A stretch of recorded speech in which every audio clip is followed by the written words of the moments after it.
Hi folks, welcome to the Prepared Homestead. This is Travis. Thank you all for stopping by to watch. Well, we're starting to see some more activity on the war front when it comes to Russia, China, North Korea, those axis of evil versus the United States.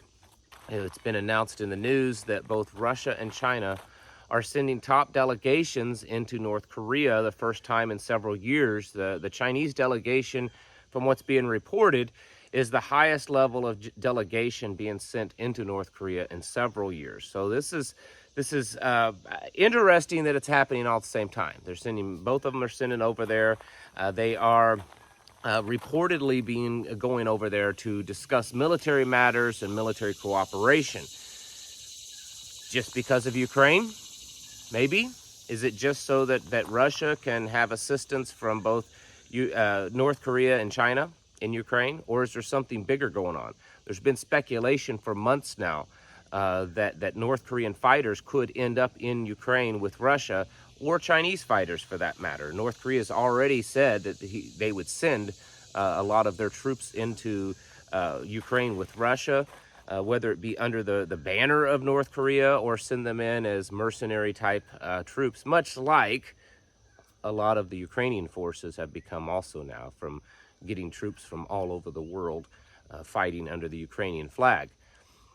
But is there more to this? Are we watching the axis of evil? I don't even like using that term, because at this point, both sides, in my opinion, are just evil.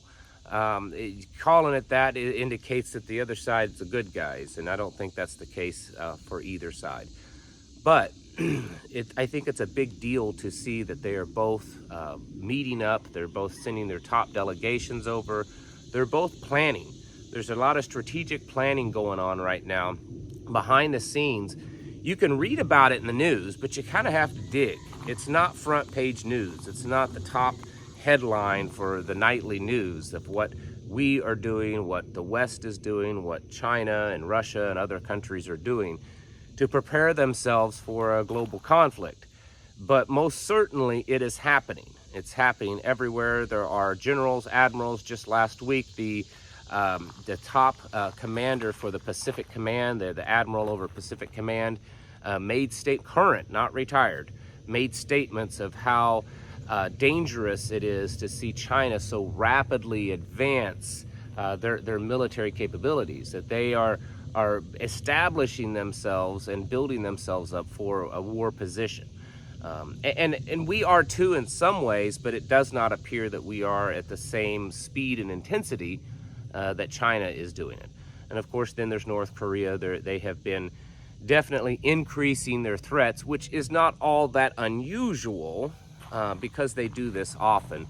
But certainly we are watching things build in that area. And I don't know that any of you at this point would even say, oh, that's not going to happen. It's interesting because just a year and even 2 years ago, even my audience, there were still a lot of people that were saying, you know, that we're probably not ever going to go to war. That's not going to happen. If it does, it's decades away, that we would go to war with China, that there would be some type of world war.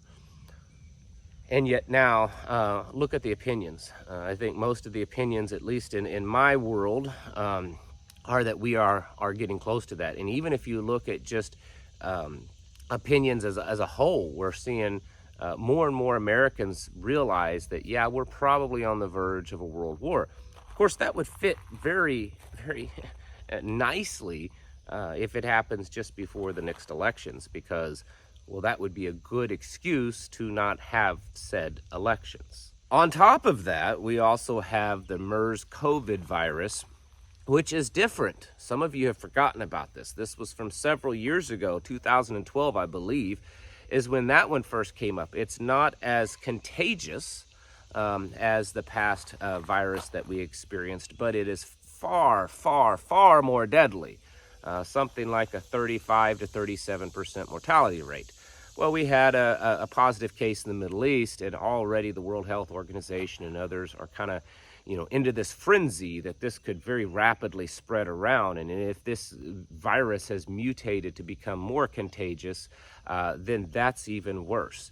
So Could that slow down said elections next year? I don't know, but we're watching several things kind of start to happen that could definitely hamper that. And even if it doesn't, just the fact that those events happen, if there was some type of global wide, MERS outbreak, or if there was a global war between Russia, China, North Korea, and the West, either one of those are going to be devastating.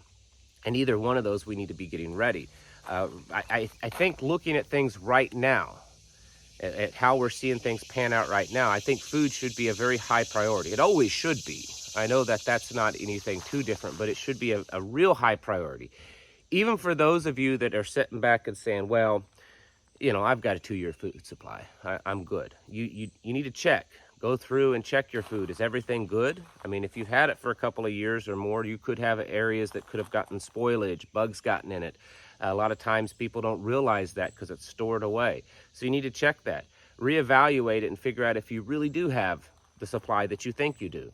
Right now we're watching prices increase. There's reports, not widespread, so don't jump on this, but there are reports that items like rice are increasing 25 to 50% just in the last few days after word that India is banning its export of most of this rice. So we're talking about 25% of the rice on the market is pretty much been taken off. I mean, when you break it down in the numbers, about 25% of the rice that's being imported in, that's being exported around the world, is just taken off the market. That's a big impact. And including with the whole wheat debacle in Ukraine and Russia with the Black Sea grain deal, and then the wheat here in the United States that's just not doing so good. So there's a lot of food stuff going on, and there's been other food stuff. The amount of chickens that's been killed in the last year or two, and problems in the beef industry, and problems in processing, and all this kind of stuff. We've got 300,000 to 400,000 U.S. employees getting ready to go on strike next week if nothing changes. There's a lot of logistics problems, a lot of food. The whole supply chain is being hit pretty hard right now. So I would certainly start stocking up on the things that you need. Food, ammunition, medical. Medical is a big one. So many people, they go out and they buy a little first aid kit and they call it good. You need to have ample of medical supply. You need to have like a small little warehouse, size of a closet or something, that you have enough stockpile, because the vast majority of the medical supplies that America uses, whether it's prescription medications or just Band-Aids and sutures and scalpels and tape and all that kind of stuff, the vast majority of all of it comes from China. And what doesn't come from China comes from India, but it's only manufactured in India. Most of the raw materials that's used to make it come from China. So a huge, huge chunk of everything from prescription to over-counter medications and all sorts of medical supplies originate in China. And if we are in a big global war with China, do you think they're going to keep sending all that stuff over here at the same price, at the same availability? Likely not. So you need to be taking that very seriously. You can get medical supplies online, a lot of stuff. Most states will allow you to buy most medical supplies without any kind of doctor's approval. There are some states that require doctor's approval for several things, but for instance, here in my state, basically just about anything that's not a medication, prescription medication, can be purchased by an individual if you have the money. And you can get on websites that you can buy, whole cases of gauze and bandages and all these other items that you might need. I would strongly suggest you be looking into that, because if there was just one serious injury on your property, that little first aid kit that you bought, no matter how many hundreds of dollars you spent, most of the supplies are going to be gone.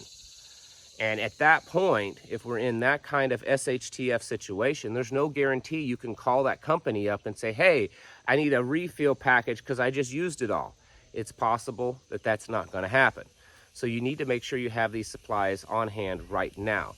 Food, ammunition, medical supplies are probably the 3 biggest things that people need to focus on that probably don't get enough focus, depending on the person. I know there's some of you that have your 10 million rounds of old Turkish, World War I ammo stashed away somewhere. But for the rest of us, Those are things that we should really focus on, because between training and just actual use, your ammunition's you're gonna go through it faster than you think. For those of you that aren't shooting regularly, which of course you should be shooting regularly, you should be putting in at least 50 to 100 rounds a month just in training, just to kind of stay on top of it and improving your skills.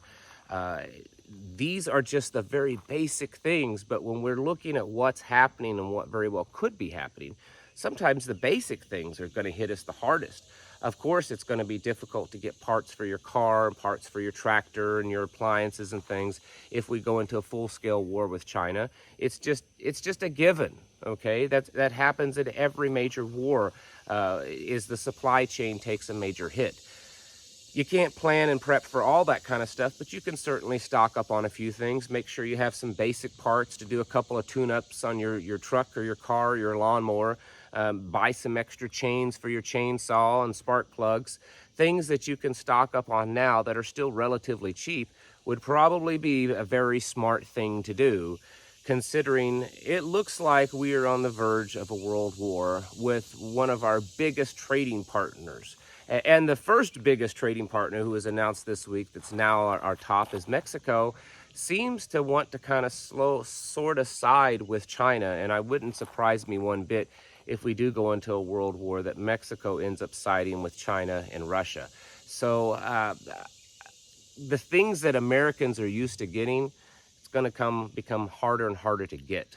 And so I understand it's all about the money in the end, what you can afford, but you should probably be evaluating that and trying to stock up on the things that you know you can afford, you know you can get, the things you know you're going to need. You should probably start stocking up on those now, because we're watching a very obvious situation being built right before our eyes, that's going to lead us to a war. And at this point, it seems like most of the country just doesn't care. I mean, as long as they can go watch their Barbie movie or the latest, stupidity on TV, everyone's fine. Well, it's not going to be fine, folks. When all this happens, it's going to play chaos in our economy. It's going to play chaos in our supply chain. And it could be chaos right here on our own soil if this war actually makes it here, and it could. So you need to be getting your houses in order, preparing yourselves mentally, physically, and spiritually. Thanks for watching, and I'll catch you in the next video.